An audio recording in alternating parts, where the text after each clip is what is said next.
Hey everyone, this is Ryder from Skip. I hope you're doing well and you had a good weekend. It's Monday, August 24th.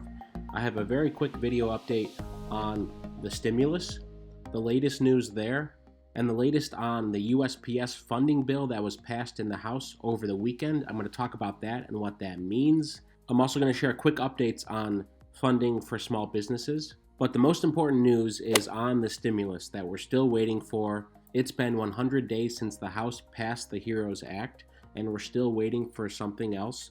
Direct payments, PPP funding, more EIDL funding, all the things that we talk about practically on a daily basis. I'm going to give you the quick recap. You're going to want to watch till the end where I talk about the latest on the stimulus and something we're announcing tomorrow to help with all of this nonsense to make it easier for you to have your voice heard. Okay, thanks as always for tuning in. It means so much to us. And thank you for subscribing. Again, you're going to want to subscribe so you get an alert tomorrow when we make an announcement. Forbes is covering this daily along with CNET. They cover the stimulus progress. I'm going to loop back to Forbes and CNET on the stimulus updates and the progress, what happened over the weekend. But first, I want to show you quickly that this is absolutely a major political issue.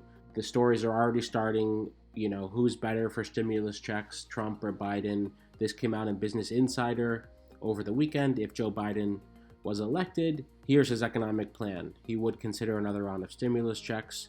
All this being said, that we are 70 plus days out from the election. So all of the stimulus talks between now and the election are going to have significant election repercussions.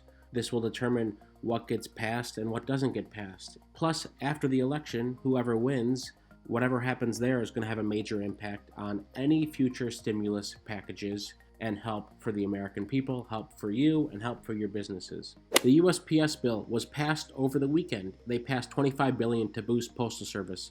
Pelosi called back in everyone to vote on this. $25 billion, with the main idea being that this would help, supposedly, keep things stable and fair in the lead up to the elections, in particular, the massive mail-in ballot effort.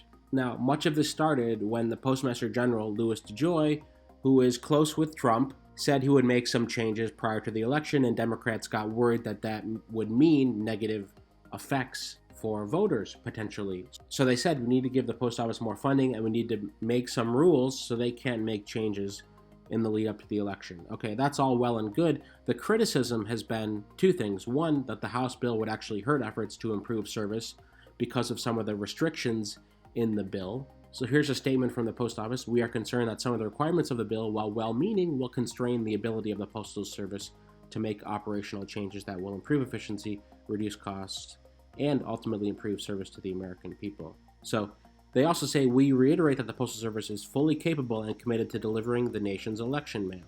Some data here is that there are billions of pieces of mail sent around the country every day. Mail-in ballots are a small fraction of that. So while there is confusion over state-by-state mail-in ballot rules, how to request it, do you need to request it, who do you send it to, etc., that seems to be the main problem rather than additional mail-in ballots. So while there's confusion around the mail-in ballot in general, because half to two-thirds of all votes this year may be cast by mail-in ballot, but a lot of those don't have to go in the mail, by the way. They can be dropped off at your local polling place or in a drop box near your local polling place or in your neighborhood. So there's a lot of alternatives that will be put in place next month and the month after for you to securely drop off your mail-in ballot.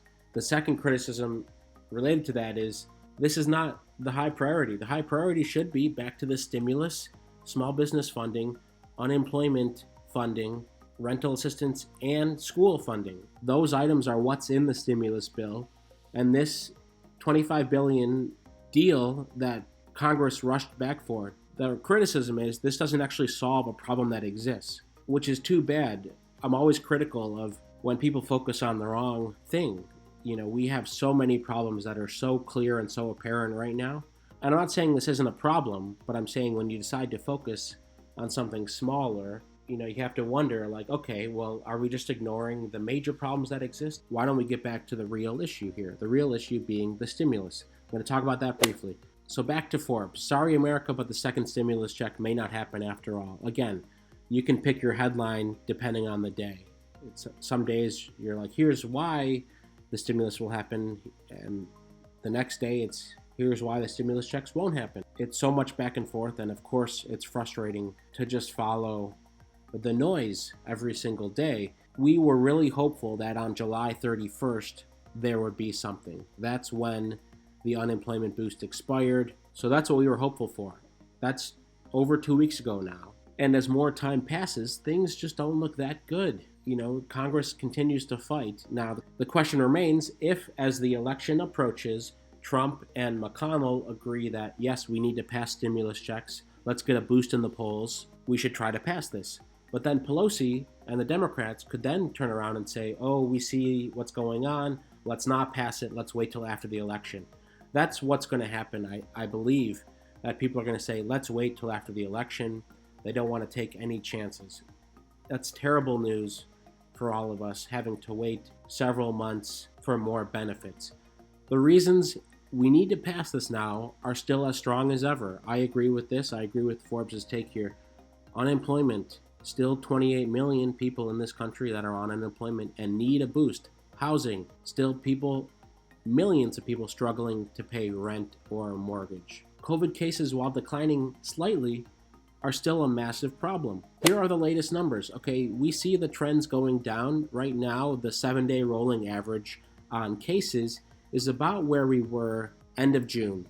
Deaths are still flat around 1,000 a day. They haven't moved that much. But one of the encouraging things here is when you look at some of the states where new cases are increasing, there aren't that many. If you looked at this in July, there were over 40 states where new cases were increasing.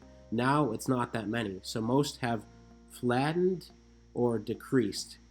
That's the good news, but it doesn't change the fact that it's still a major problem and there's still flu season coming up in the fall that many people are worried about.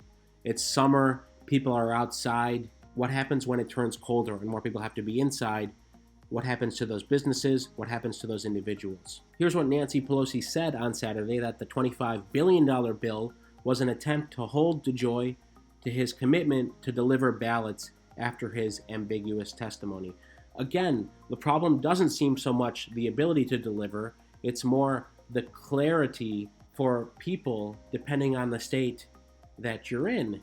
Each state processes ballots at different times. Some states will send out ballots next month, some in October, some you have to request by next month, some in October. So there are different rules on each state, and that's the piece where the American people need to have a clear idea of whatever state they're in, when do I need to request my mail-in ballot? If I need to request it, 6 states you don't need to request your mail-in ballot, it comes automatically. And when do I need to send it back in by?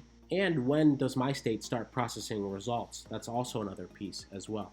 So tomorrow we're announcing our ballot tracker. You can request and track your mail-in ballot on Skip. Many of you know we've done several trackers, including for EIDL grants and loans, stimulus trackers, and more, and they've been a huge success. Now more than ever, this is important because, of course, we don't want people to be confused. Whoever you're voting for, we want the process to be clear for you so you don't have to put yourself at risk unnecessarily to go to your polling place. You can request a mail-in ballot. You can have the confidence that you will get it in time, you will be able to fill it out and send it back in time and know that your vote counted. That's the most important thing. So this will help with that clarity without a doubt. So tomorrow we're going to announce it, but please subscribe so you get an alert when we announce the tracker. It's going to help you, and frankly, like many of the things we do, we want this to help with accountability.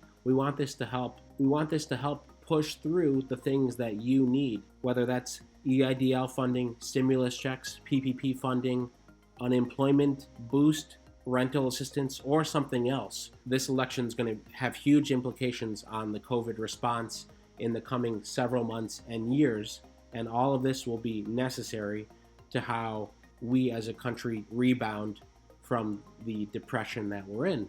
So please subscribe. Tomorrow we're going to share the link to this when it goes live, and We're going to be around to answer questions. As always, thanks for leaving comments, supporting us. Please stay well and stay healthy.